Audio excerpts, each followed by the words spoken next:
Taurine. Is this nutrient made by your body can be the secret to youth and longevity? Can it also sabotage your exercise routine and your fitness results? I've been researching longevity since 2007, and I've never seen such an exciting molecule. Your body producing it naturally. Its level decreases with age, and now we find it extends mice lifespan by 12%. What does it mean to you? Should you take it today? This video is a condensed preview of the recent longevity study on taurine. We will discover 7 insights that include the practice, doses, regimens, and a bonus one that I did not expect, relating to our exercise routine. Let's jump directly into the 2023 study and uncover some of the unusual insights that you've never heard before, even if you've read the study. So what do we see here? This is lifespan graphs of male and female mice. What are the first 2 things that we notice? We see female on the left in pink and male on the right. And we can see that taurine increases lifespan in both female and males. This is excellent as many longevity molecules tend to increase only one sex lifespan. The researchers quantified what we have seen in the graph. I'm quoting, the median lifespan increase was 10 to 12%. This 12% is the largest life extension we have seen from any available nutrient, a natural supplement that is not a drug. Putting aside diet, of course, because diet can increase lifespan in animals much more by 25 up to 40%. Here we are focusing on individual nutrient or a supplement. But wait a minute, maybe it's another small group of lifespan study. Maybe they did not have enough mice because, those studies that track mice for a long time, they are very expensive. Did they use enough mice to make a certain in this result? As you can see, we have 62 females without taurine, 60 with taurine, 64 males without taurine, and 60 with taurine. These are 246 mice. These are a lot of mice for lifespan study. More than enough for the results to be significant. Now I wonder why those weird numbers of mice in each group. I dug into the supplemental data of the study and it says, I'm quoting, 3 female mice were removed from the study because of fighting. 2 male mice were removed from the study because of fighting as well. So what can we learn from this? First, if you're a mice and you want to live longer by taking taurine, try not to fight with other mice. Second, it seems that female like to fight in groups and male like in mano a mano. This looks like a sociological study combined with a lifespan study. Seriously, as you can see, they have tracked a lot of mice for a long time. So the first discovery is a large 12% increase in lifespan, both in male and in female. And this so far is the highest we have seen in natural supplements. Nothing so far has beaten this result for a single molecule, and it is statistically significant. Now, if those results were to be translated to humans, and of course it's very difficult to translate because we are not mice, but if we were to translate, the equivalent in humans is the increase in the average lifespan that we have today of 80 years to 90 years. Mice and humans are not the same, but it's exciting nevertheless. Let's move on to the second discovery.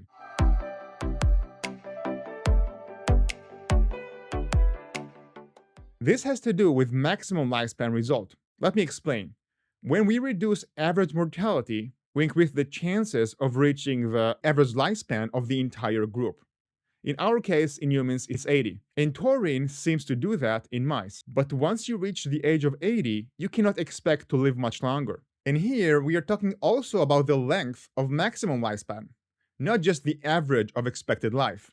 So it's about the potential for the longest living members of the group to live even longer than what we expect. So this is maximum lifespan, and it's not a guarantee, just a potential reach of life. Now, what did taurine did in the maximum lifespan in this study? I'm quoting, life expectancy at 28 months increased by 18 to 25%.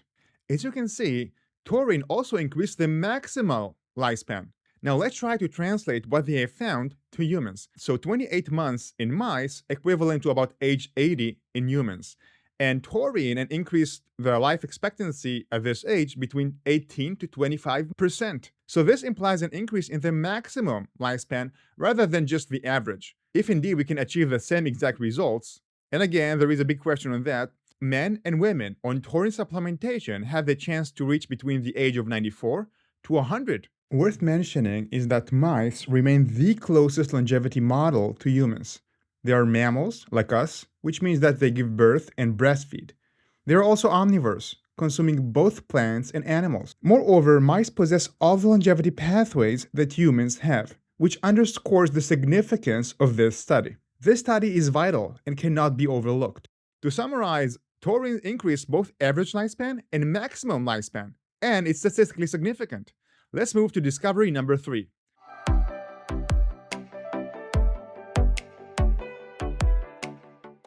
This discovery has to do with the age that started with taurine supplementation. Let's see what they found. What do you see in this graph? Do you see this red arrow on the left? This means the beginning of taurine supplementation.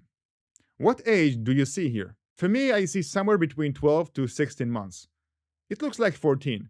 The researchers confirmed, I'm quoting, mice were fed with a vehicle or taurine daily from 14th month, and the treatment continued till the end of their life. Let's translate this number, 14 months, to us humans. If the expected life of mice is 28 months, which is equivalent to age 80 in humans, 14 is exactly half. This is equivalent to the age of 40 in humans. They only started supplement with taurine at the age of 40 in humans.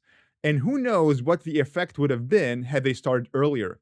For instance, rapamycin, the longevity drug, has been shown to extend lifespan in mice by average of about 10 to 30%. And the effect tends to be more pronounced when the treatment begins at an earlier age in the mice. So for this age group, taurine's impact doesn't fall much shorter compared to rapamycin. This is a very exciting discovery. Now let's move to the next discovery. Discovery number 4.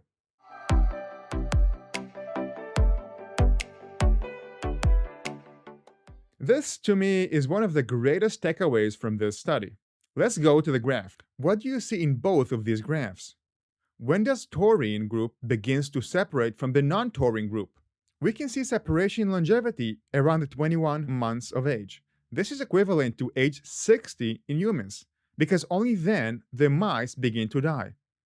On taurine, there is a delay in the first death in the group. In other words, and this is the highlight to me, it was required 20 years of supplementation in human equivalents for taurine to show mortality reduction. 20 years. This may sound depressing to you. It's a long time, but it's not really depressing. Let me explain to you why. It only increases the chances that indeed taurine targets aging.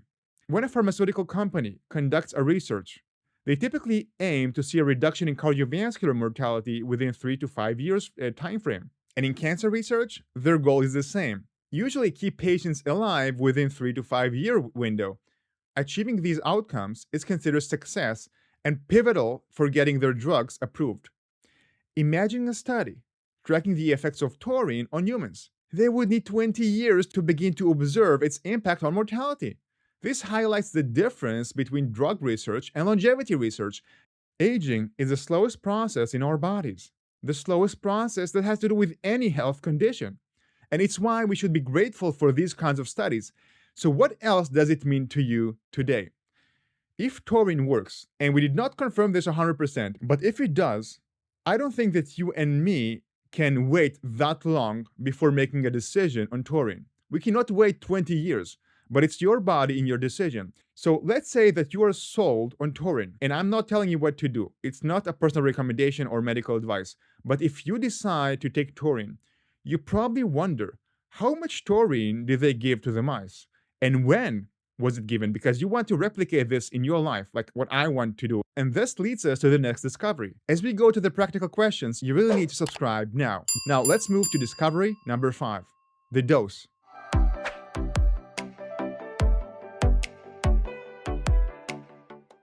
As we try to interpret this data to our lives, we want to know what is the dose. So how much taurine did they give to the mice? Which food should we eat to get this exact amount? Let me go to the study. I'm quoting, mice were fed with a vehicle. The vehicle, of course, is the control group, the one without taurine. Or taurine, 1,000 milligrams per kilo body weight daily from month 14th, and the treatment continued till the end of their life. So how do we translate to us humans? We need to divide this by 12.3. You will get 81.3 milligrams per kilo of body weight in humans. So for a 160-pound man, it's 6 grams of taurine. Anyone can find their own dose, men or women, by multiplying their weight in kilograms by 81.3 milligrams. This puts the taurine dose range for humans between 4 to 8 grams per day. And to simplify even further, most women will need 4 to 6 grams per day, and most men 6 to 8 grams per day. In human terms, we are talking about 4 to 8 grams of everyday taurine for decades. That's a lot. Let's be specific. This is not just taurine supplementation. It's a high-dose taurine supplementation, and it was administered every day without cycling. So it's a high dose of chronic taurine supplementation. And if indeed high-dose chronic taurine is required to achieve these significant longevity benefits, this means that the question of which food should I eat to get taurine to increase my longevity becomes irrelevant. You simply won't be able to attain those levels through food alone. But it could be that lower doses do have health benefits. And interestingly, taurine is the most abundant in seafood, particularly non-fish seafood. And people in Japan, including Okinawa, consume more of these and tend to live longer. But it's also important to remember that these marine foods also contain omega-3, unique minerals, and other beneficial nutrients. However, even these Japanese diets do not provide the quantities used in this longevity study in taurine. To reach those levels, supplementation is necessary. And you absolutely don't want to rely on energy drinks, which are laden with sugar, chemicals, and stimulants. So we need a taurine supplement to reach this level, but we are talking about many capsules per day. To compare, most taurine supplements contain usually 500 milligrams up to 1 gram per capsule. So we need a lot of these capsules. But wait a minute, you may think what I think, that this has to be too high of a dose, 8 to 4 grams per day for lifetime? And I agree, we need to be conservative here. Probably by going lower in the dose, we'll achieve the same benefits. So why take the risk, right? So in this study, they conducted additional studies and examined mice on this dose and half of this dose. Also, they took worms and tried them on different doses and measured the lifespan. Does lower dose work? So we have another insight. This leads us to the next discovery.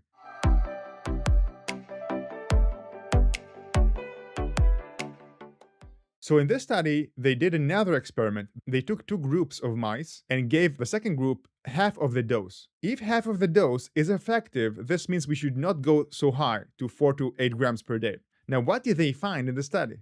Half of the dose of taurine was indeed effective, but in almost all of the measurements, the lower dose was less effective than the high dose of taurine. That's quite revealing. And it would seem that even though the benefits begin with lower doses, you need to really get to high doses to maximize all the longevity benefits. But that's not everything, because the researchers also conducted another lifespan study, this time with worms. So they took about 1,200 worms. What do we see in the graph? In gray, a lower dose of taurine hardly gave any longevity benefits, but as we go up to the dose, 50, then 100, and 150, the lifespan extension increases with the dose, up to a point. When you go from 150 micromolar to 300 micromolar, there is no extension of lifespan.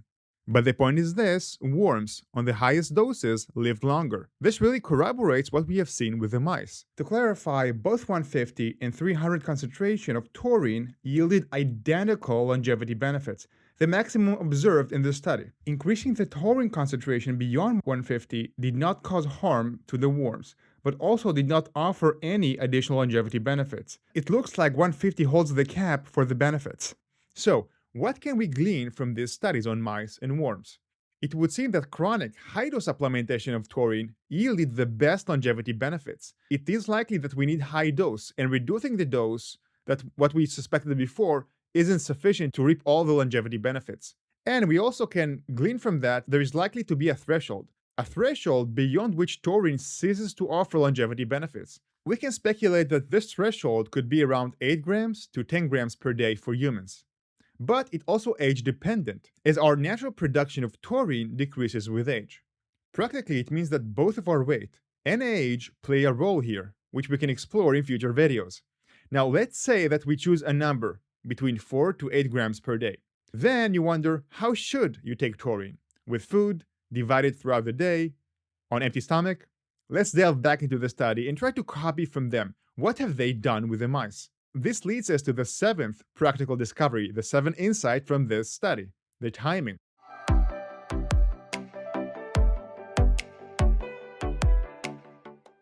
I'm quoting now again from the supplemental data. This is regarding the timing. Mice were given gavage fed with vehicle or taurine, 1000 milligrams per kilo of body weight, daily, from 14 months, and treatment continued till the end of their life. Taurine was dissolved in water for oral administration. So in other words, taurine was given in a gavage mixed in water. Gavage is basically equivalent to oral feeding. This equivalent to taking an oral supplement, as opposed to blood injection. We are lucky they gave it in an oral form, because we can translate it to actually humans taking supplement. And the bottom line is this: the mice simply drank taurine with water and took everything at once, a bolus. It wasn't divided, potentially on empty stomach, because these mice had free access to food all day long. So what's the takeaway from that? They gave a chronic bolus supplementation with water. And this suggests that if we want to replicate the study's approach in our routine, we need to take all the taurine at once daily with water, probably on an empty stomach. Does it make sense? Yes, because taurine is an amino acid, and amino acids are absorbed better on empty stomach when they do not have to compete with other protein from our food. So to summarize, this is not just taurine supplementation. It's high-dose bolus supplementation on empty stomach for many, many years. So this is it. We are about to take high-dose taurine for the rest of our lives, right? Not so quickly, because this study hasn't delved deeper into the side effects of taurine supplementation. And I have found a little nugget that implies that. This is a bonus discovery, a bonus 8th insight: the impact on exercise.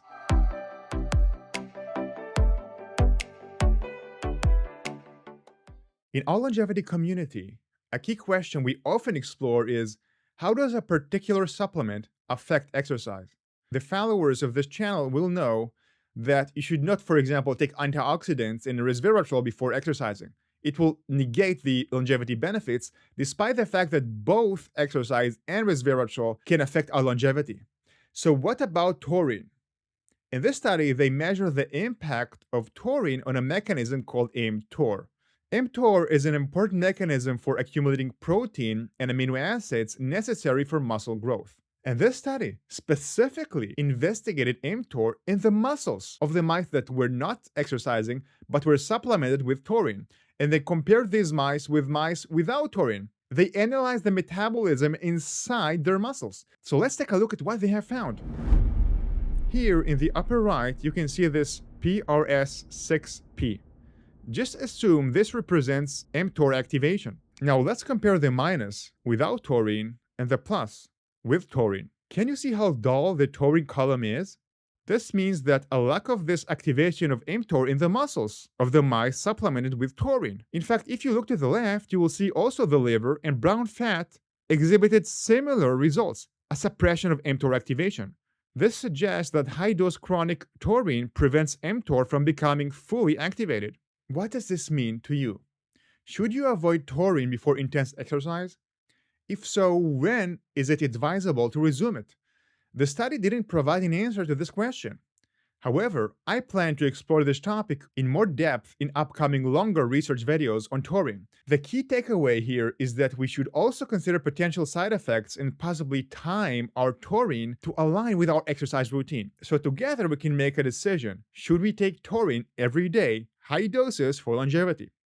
When and how?